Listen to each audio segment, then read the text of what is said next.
স্বাধীন করবো ইনশাআল্লাহ। আমি স্বাধীন করবো ইনশাআল্লাহ। আমাদের সেনাপতি, আমাদের সকলের প্রিয় ইয়াহিয়াকে তোমরা শহীদ করেছো, আমাদের শহীদদেরকে তোমরা শহীদ করেছো। আমরা ভয় পাই না, আমরা রক্ত দিতে শিখে গেছি, আমরা বিরাট জাতি, আমরা বাংলাদেশের মুসলমানরা সকল আপনার ছাত্র জনগণের সাথে নিয়ে আমরা সেই লড়াই করতে প্রস্তুত আছি ইনশাআল্লাহ। বাংলাদেশের অন্তর্বর্তীকালীন সরকারকে অনুরোধ করবো, বিগত ফ্যাসিবাদী হাসিনা এবং তার দোসরেরা ইসরায়েলের সাথে বিভিন্ন ধরনের চুক্তি করেছিল, তারা বিভিন্ন ধরনের আড়িবাজে কিনেছিল। অতি সত্তর সকল চুক্তিকে বাতিল করতে হবে।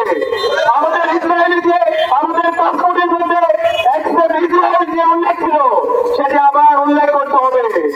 আমাদের প্রধান উপদেষ্টাকে প্রধান উপদেষ্টার দপ্তর থেকে ফিলিস্তিনের মুসলিমদের পক্ষে দিতে হবে।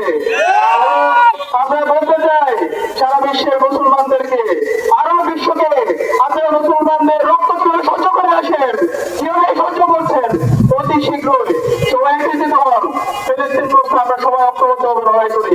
ইনকিলাব জিন্দাবাদ, ইন্তিফাদা জিন্দাবাদ।